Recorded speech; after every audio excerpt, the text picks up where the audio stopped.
যে ডিজিএফআই, যে এনএসআই, যে এসবি 14 সালে নির্বাচন করেছে, 18 সালে নির্বাচন করেছে, 24 সালে নির্বাচন করেছে, অবশ্যই এই গোয়েন্দা সংস্থাগুলোর সংস্কার করতে হবে। প্রিয় সাংবাদিক ভাইয়েরা, সকলকে গণ অধিকার পরিষদের পক্ষ থেকে আজকের এই জরুরি বক্তব্য গণ অধিকার পরিষদের সাধারণ সম্পাদক হাসান করেছেন। এর আগেও বিভিন্ন সময়ে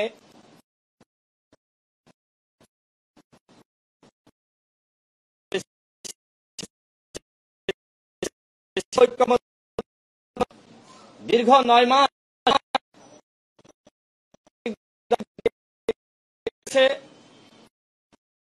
বাইরেও তারা দলের বিভিন্ন ঐক্যমতে দলগুলোকে নিয়ে আসার জন্য আলোচনা এবং সেগুলো গণমাধ্যমে বিভিন্ন সময় এসেছে। কখনো আলাদাভাবে বৈঠক করেছে, কখনো জামাতের সাথে, কখনো এনসিপির সাথে, কখনো বা আমাদের সাথে বা অন্য দলগুলোর সাথে। কিন্তু এই 9 মাসের যে আলোচনা আমরা লক্ষ্য করলাম, সরকারের পক্ষ থেকে যে প্রস্তাবনা ছিল সেই প্রস্তাবনায় আমরা পুরোপুরি ঐক্যমতে আসতে পারিনি। আমরা মোটামুটি 80% ঐক্যমতে পৌঁছেছি, আর 20% নিয়ে আমাদের ভিন্ন মত আছে। আমি ঐক্যমত কমিশনকে বলেছিলাম, আপনারা কোনোভাবেই এই আপনারা ঐক্যমতে আনতে পারবেন না। যেহেতু আমরা ভিন্ন ভিন্ন দল করি, আমাদের কর্মসূচি, উদ্দেশ্য, আমাদের আদর্শ প্রত্যেকটা দলেরই আলাদা, সুতরাং এতটুকু মত পার্থক্য থাকবে। তবে সরকার বা ঐক্যমত কমিশন যে জায়গায় সেটি হলো, যখন এই কমিশনগুলো গঠিত হয়েছিল, এই কমিশনের পক্ষ প্রত্যেকটা দলকে আহ্বান করা হয়েছিল আমরা যাতে আমাদের ঐক্যমত কমিশনের কাছে আমরা প্রত্যেকটা দল আমরা ঐক্যমত কমিশনের কাছে বা বিভিন্ন কমিশনের কাছে আমরা সরকার যদি এই যে দলগুলোর মধ্যে কতটুকু মিল রয়েছে সেই মিলের আলোকে তারা শুরু থেকে সংস্কার শুরু করত, তাহলে আজকে এই প্রশ্ন তৈরি হতো না। আমরা লক্ষ্য করছি নির্বাচনের সময় ঘনিয়ে এসেছে, কিন্তু এখনো পর্যন্ত আমরা দৃশ্যমান কোনো সংস্কার আমরা দেখছি না। আমরা লক্ষ্য করছি বরং এই প্রশাসনে, গোয়েন্দা সংস্থায়, বিভিন্ন বাহিনীতে, এমনকি উপদেষ্টা পরিষদে আওয়ামী লীগের প্রতি প্রেম রয়েছে, সেই মানুষগুলো আজকে পরিচালনা করছে। এইটা তো আসলে গণঅভ্যুত্থান পরবর্তী সরকারের কাছে আমাদের প্রত্যাশা ছিল না। আমরা আগেই বলেছিলাম যে ডিজিএফআই, যে এনএসআই, যে এসবি 14 সালে নির্বাচন করেছে, 18 সালে নির্বাচন করেছে, 24 সালে নির্বাচন করেছে, অবশ্যই এই গোয়েন্দা সংস্থাগুলোর সংস্কার করতে হবে। সাংবাদিক ভাইয়েরা এখনো পর্যন্ত শুনেছেন কোন ব্যবস্থা গ্রহণ করা হয়েছে? হয়তো হাতে গোনা 2-1 জন, কিন্তু অধিকাংশ ওই হাসিনার আমলের, হাসিনাকে তুষ্টকারী গোয়েন্দা সংস্থার কর্মকর্তারা এখনো পর্যন্ত স্বপদে বহাল রয়েছে। তাহলে আমার প্রশ্ন হলো, এই গোয়েন্দা সংস্থাকে রেখে আগামী নির্বাচন কোনোভাবেই সুষ্ঠু করা সম্ভব? আপনারা জানেন সাবেক কলঙ্কিত প্রধান নির্বাচন কমিশন, সে কিন্তু গ্রেপ্তারের পরে যখন তাকে কোর্টে তোলা হয়েছে, সে স্পষ্ট করেছে যে আমরা শুধু ছিলাম আর নির্বাচন করেছে এনএসআই, ডিজিএফআই। তো এই এনএসআই এবং ডিজিএফআই যদি কোনো সংস্কার না করা হয়, তাহলে কিসের ছাড়া নির্বাচন? আগে শুধুমাত্র এই যে আপনারা 1.5 লাখ পুলিশের প্রশিক্ষণ, আপনারা সরকারের বিভিন্ন কর্মকর্তাদেরকে প্রশিক্ষণ দিচ্ছেন, কিন্তু গোয়েন্দা সংস্থার কোনো সংস্কার করছেন না, এইভাবে সুষ্ঠু নির্বাচন সম্ভবপর হবে না। যে কারণে আমাদের দলের পক্ষ থেকে আমরা দাবি জানাচ্ছি, অবশ্যই এই 3টা গোয়েন্দা সংস্থার সংস্কার করতে হবে। যারা 14 সালের একতরফা নির্বাচন, 18 সালের নিশিরাতের নির্বাচন, 24 সালের ডামি নির্বাচনের সাথে জড়িত ছিল, ওই সকল ডিসি, এসপি, ইওনো, গোয়েন্দা সংস্থার কর্মকর্তা এবং নির্বাচন কমিশনের কর্মকর্তাদেরকে অবশ্যই শাস্তির আওতায় আনতে হবে এবং তাদেরকে চাকরিচ্যুত করতে হবে। অন্যথায় ওই আওয়ামী আমলের কর্মকর্তাদেরকে স্বপদে বহাল রেখে কোনোভাবেই ইতিহাসের সেরা নির্বাচন জাতিকে উপহার দেওয়া যাবে না। সাংবাদিক ভাইয়েরা, প্রিয় দেশবাসী, আপনারা জানেন জাতীয় জুলাই সনদে অধিকাংশ রাজনৈতিক দল স্বাক্ষর করেছে। আমাদের দলের পক্ষ থেকে আমরা স্বাক্ষর করেছি এবং দুই একটি দল তারা স্বাক্ষর করে নাই। তবে ঐক্যমত কমিশনের সাথে আলোচনা চলছে। আমরা আশাবাদী এই দলগুলোও তারা হঠকারিতার তারাও জুলাই জাতীয় সনদে স্বাক্ষর করবে। এই সনদে স্বাক্ষর করা ওই স্বাক্ষর অনুষ্ঠান জন্য এক ধরনের চক্রান্ত হয়েছে। সেখানে নাম দেওয়া হয়েছে যে জুলাই যুদ্ধ, তারা চায় জুলাই জাতীয় ভিত্তি। সহসভাপতি তিনি স্পষ্টভাবে বক্তব্যে ক্লিয়ার করেছেন যে জুলাই যোদ্ধাদের যে দাবি, সেই দাবি আমরা মেনে নিয়েছি এবং জুলাই সনদের আইনগত ভিত্তি সাংবিধানিক এই অঙ্গীকার নামায় অন্তর্ভুক্ত আগে থেকে করা আছে। যখন জুলাই যোদ্ধারা প্রস্থান করেছে,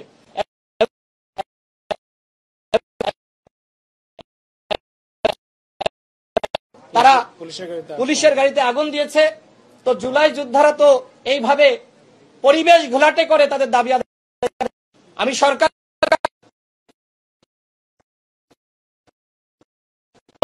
যদি কোনো দলের ইন্ধন থেকেও থাকে আপনারা সেটি তদন্ত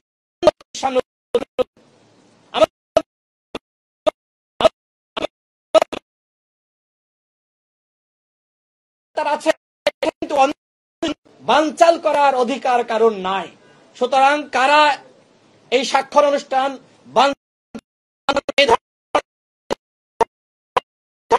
তদন্ত সাপেক্ষে সেই বিষয়গুলো জাতির সামনে হাজির করতে হবে। আমরা মনে করি প্রকৃত চাল হোক, তারা সেটি চায়নি এবং তারা ওই অনুষ্ঠান, বরং মনে করি একটি চক্র যারা নির্বাচন বিভিন্ন করছে। আমাদের দল গণ অধিকার পরিষদ আমরা শুরু থেকে মবের বিরুদ্ধে। আমরা অন্য দলগুলোকেও আহ্বান জানাই, আসুন আমরা সবাই মিলে এই মবের বিরুদ্ধে অবস্থান নেই। প্রিয় সাংবাদিক ভাইরা, এখন নির্বাচন সামনে রেখে আমরা দেখছি যে বিভিন্ন জায়গায় অগ্নিসংযোগ। আমরা আমাদের দলের পক্ষ থেকে ঠিক এই জায়গায় প্রেস ব্রিফিং করে আমি অসংখ্যবার বলেছি যে নির্বাচন যত ঘনিয়ে আসবে ওই পতিত স্বৈরাচারের দোসররা যারা এখনো পর্যন্ত সচিবালয়ে রয়েছে, পুলিশে রয়েছে, বিভিন্ন গোয়েন্দা সংস্থা রয়েছে, বাহিনীতে রয়েছে, ওই হাসিনার দোসররা কিন্তু নির্বাচন ঘনিয়ে আসার সাথে সাথে নির্বাচন বানচাল করার জন্য তারা এই অগ্নিসংযোগের খেলায় লিপ্ত হবে। এবং এর ধারাবাহিকতা আমরা দেখলাম যে মিরপুরে অগ্নিসংযোগ, বিমানবন্দরে অগ্নিসংযোগ। আমার প্রশ্ন হলো কেন 26 ঘন্টা লাগলো? কেন ফায়ার সার্ভিসকে যত সময়ে সেখানে ঢুকতে দেওয়া হলো না? এই যে হাজার হাজার কোটি টাকা ক্ষতি হলো, এর মাধ্যমে কি রাষ্ট্র উপকৃত হয়েছে? আমি মনে করি বিমানবন্দরে যে ধরনের ঘটনা ঘটেছে এটি ষড়যন্ত্রের অংশ। পতিত স্বৈরাচারের দোসররা রাষ্ট্রকে আনস্টেবল করার জন্য এই ধরনের চক্রান্তে লিপ্ত হয়েছে। চট্টগ্রামে আগুন লাগছে, এদিকে দেশের বিভিন্ন জায়গায় ধারাবাহিক আগুন, এগুলো ষড়যন্ত্রের অংশ। সুতরাং সরকারকে বলবো এই পতিত স্বৈরাচারের দোসরদেরকে চিহ্নিত করুন। পর এক আগুনের ঘটনা, এইগুলো কোনো স্বাভাবিক ঘটনা নয়। আমরা এটিও শুনেছি নির্বাচন যত ঘনিয়ে আসবে বিভিন্ন প্রার্থীদেরকে হত্যা করার বা তাদের উপর হামলা করার চক্রান্তে লিপ্ত হবে। আওয়ামী লীগ নির্বাচন যত ঘনিয়ে আসবে গুপ্ত হত্যায় লিপ্ত হবে। সুতরাং এই আওয়ামী লীগকে নির্মূল করতে হবে। সাংবাদিক ভাইয়েরা, আপনারা দেখেছেন যে যারা 24 সালের দামি নির্বাচনে অংশ নিয়েছে, যারা হাসিনাকে স্বৈরাচার বানিয়েছে, তারাও নাকি আগামী নির্বাচনে অংশগ্রহণ করতে চায়। আমাদের স্পষ্ট কথা, আগামী নির্বাচনে আওয়ামী লীগ জাতীয় পার্টি 14 দল অংশগ্রহণ করতে পারবে না। ঠিক। এবং যারা আওয়ামী লীগের পদে ছিল তাদের অনেকে দেখছি বিভিন্ন জায়গায় তারা বক্তব্য দিচ্ছে তারা আগামী নির্বাচনে অংশ নেবে। আমি এই প্রতীত স্বৈরাচারের দোসরদেরকে হুঁশিয়ারি উচ্চারণ করে বলছি, আগামী নির্বাচনে ডামি মামি স্বতন্ত্র কোনোভাবেই নামে বেনামে আওয়ামী লীগের দোসররা এবং আওয়ামী লীগের নেতাকর্মীরা অংশগ্রহণ করতে পারবে না। নিষিদ্ধ করা হয়েছে। আমার প্রশ্ন হলো, এখনো পর্যন্ত আওয়ামী লীগের দোসর জাতীয় পার্টি এবং 14 দলের সাংগঠনিক কার্যক্রম কেন নিষিদ্ধ ঘোষণা করা হচ্ছে না? তারা নির্বাচনে অংশ নেবে আর আমরা কি ললিপপ খাবো? কোনোভাবেই না। গণ অধিকার পরিষদের স্পষ্ট ঘোষণা, আগামী নির্বাচনে ডামি মামি স্বতন্ত্র নামে বেনামে কোন নামে আওয়ামী লীগ জাতীয় পার্টি এবং 14 দল অংশগ্রহণ করতে পারবে না এবং আওয়ামী লীগের মতন করে 14 দল এবং জাতীয় পার্টিকে নিষিদ্ধ করতে হবে।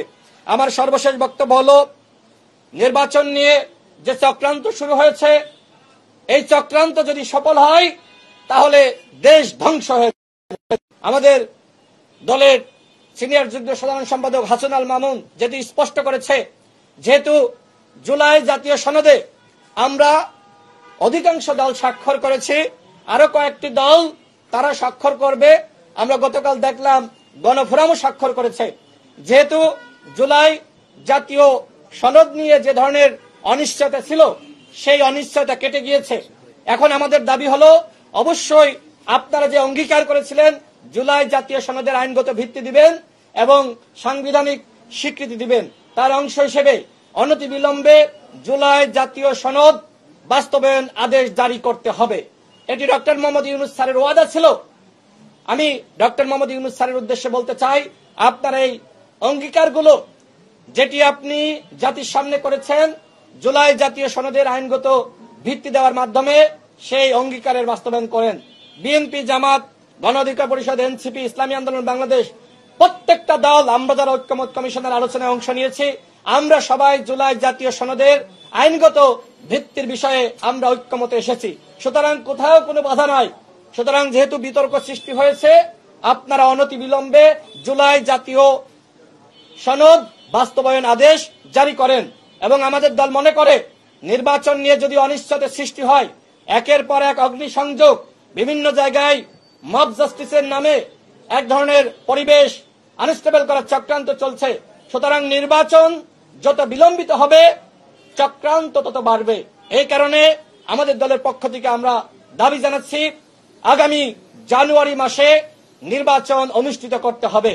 যেহেতু অনিশ্চয়তা কেটে গিয়েছে জুলাই জাতীয় সনদ নিয়ে, জানুয়ারি মাসে নির্বাচন হলে কোনো সমস্যা হবে না। সরকারকে আহ্বান জানাই, আগামী জানুয়ারি মাসেই আপনারা জাতিকে একটি সুষ্ঠু নির্বাচন উপহার দেন। দল গণ অধিকার পরিষদ আমরা ইতিমধ্যে 50টি আসন ঘোষণা করেছি। আমরা আরো 100টি আসনে আমরা প্রার্থী ঘোষণা করব এবং জানুয়ারি মাসে সরকারকে নির্বাচন অনুষ্ঠিত করার আহ্বান জানাচ্ছি। যদি আপনাদের কোনো প্রশ্ন না থাকে আমাদের আলোচনা বা আজকের এই আরেকটি বিষয়, প্রিয় সাংবাদিক ভাইয়েরা, আপনারা জানেন আমাদের শিক্ষকরা যারা এমপিওভুক্ত শিক্ষক, সেই শিক্ষক সমাজের প্রতিনিধিরা তারা 1 সপ্তাহের অধিক সময় ধরে শহীদ মিনারে আন্দোলন করছে। সেই আন্দোলনে আমাদের দল গণ অধিকার পরিষদের পক্ষ থেকে আমরা সংহতি জানিয়েছি।